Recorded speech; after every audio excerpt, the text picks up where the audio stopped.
नमस्कार, आप सुन रहे हैं सुजस आवाज राजस्थान। आज का हमारा अंक समर्पित है नेताजी सुभाष चंद्र बोस को। विचार महान साहसपूर्ण और राष्ट्रीयता से ओतप्रोत होंगे, तभी हमारा संदेश अंतिम व्यक्ति तक पहुंचेगा। नेताजी सुभाष चंद्र बोस के इस कथन को आत्मसात करने के कारण ही तो राजस्थान को आज भारत का मॉडल स्टेट कहा जाता है।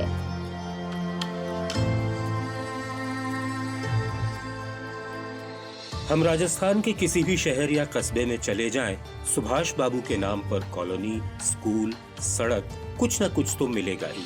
महात्मा गांधी के ग्रामोदय और अहिंसा पाठ के साथ तकनीकी विकास और आत्मनिर्भरता की जो बात नेताजी तब कहा करते थे, उसी रास्ते पर चलकर आज राजस्थान बन रहा है पूरे देश के लिए मॉडल स्टेट। जिस आजादी में हम सांस ले रहे हैं, जिन ऊंचाइयों तक पहुँचे हैं और दुनिया के सामने सर उठाकर आगे आए हैं, उसकी नींव है नेताजी सुभाष चंद्र बोस। आइए सुने उनकी वो ओजस्वी अमर वाणी, जिसे सुनना विलक्षण अनुभव है। हमने जो आजादी की लड़ाई छेड़ रखी है, उसे तब तक जारी रखना होगा जब तक हमें मुकम्मल आजादी हासिल न हो। दलादली, बहस मुबाहस और विभिन्न मतभेदों को भुलाकर विभिन्न दिशाओं में बिखरी सारी ताकत जितना शीघ्र हम केंद्रित कर सकेंगे, उतना ही जल्द हम आजादी हासिल कर सकेंगे। हमारे सामने इस वक्त सबसे बड़ी समस्या संघ शासन विधान को हमेशा के लिए दफना देने की है। तभी हम अपने मन के मुताबिक अपना शासन विधान तैयार कर सकेंगे। वर्तमान शासन विधान तो हमारी मर्जी के खिलाफ साम्राज्यवाद को मजबूत कर हमारी गुलामी की जंजीरों को और मजबूत करने के लिए बनाया गया है, जिसे आप हरगिज़ स्वीकार न करें।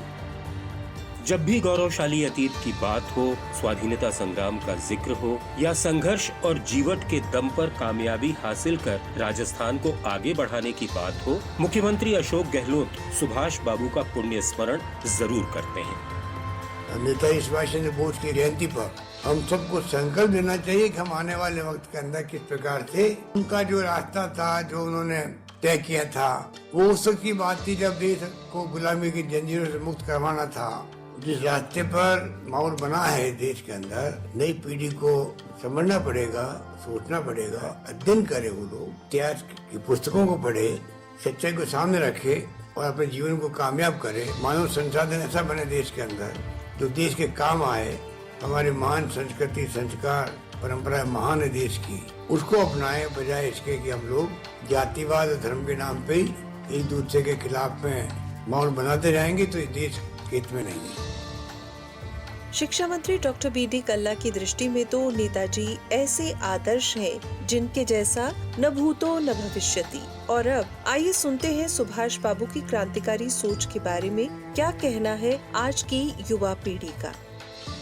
नेताजी का स्लोगन था कि give me blood and I will give you freedom. It is the most popular slogan. Delhi चलो। I like his personality that he formed another army which was Azad Hind Fauj, and then he created it and which provoked the Britishers to lift India.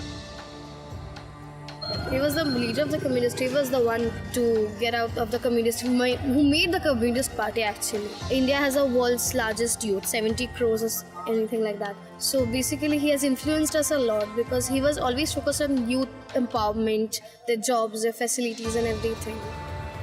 Subhash Chandra Bose एक बार राजस्थान भी आए थे। दरअसल स्वाधीनता सेनानी और पत्रकार जोधपुर के अचलेश्वर प्रसाद शर्मा ने अपने अखबार प्रजा सेवक में जैसलमेर जेल में बंद सागरमल गोपा की शोध परक खुफिया रिपोर्ट छापी थी, जो नेताजी तक पहुंच गई। वरिष्ठ पत्रकार सीताराम झालानी ने ये पूरा वाकया कलमबद्ध किया है। वे बताते हैं, ये तो सब राजस्थान के स्वतंत्रता संग्राम की अविस्मरणीय ऐतिहासिक घटना है कि सुभाष बोस जैसा देश का सबसे स्वस्थ नेता जो है, वो राजस्थान के स्वतंत्रता सेनानी के से मिलने के लिए आए। मतलब बाकी सुभाष बोस राजस्थान में और कहीं नहीं गए, एक बार आए कुल मिलाकर के। जोधपुर की धरती धन्य हो गई उनके ऐसे आदमी के आने से।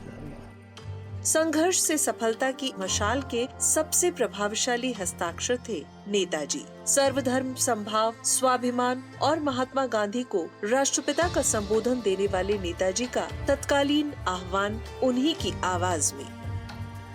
आप संगठित शक्ति से शांति और अहिंसा पूर्वक आत्म बलिदान करने के लिए जल्द से जल्द तैयार हो जाइए।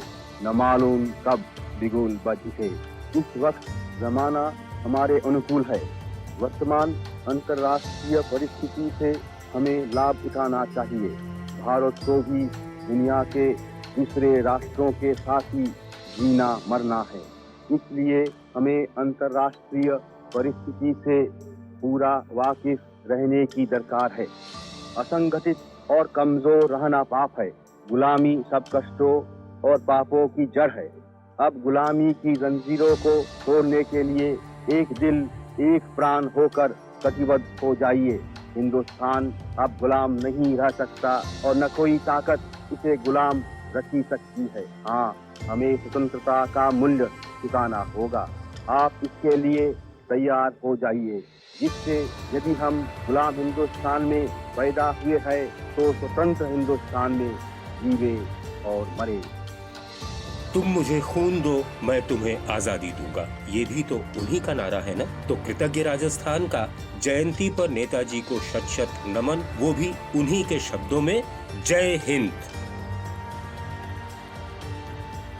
विचार व्यक्ति को कार्य करने के लिए धरातल प्रदान करता है। शक्तिशाली पीढ़ी की उन्नति के लिए हमें बेहतर विचार करने वाले पथ का समर्थन करना होगा। नेताजी के इस विचार तक पहुंचने का विनम्र प्रयास है राजस्थान की गहलोत सरकार।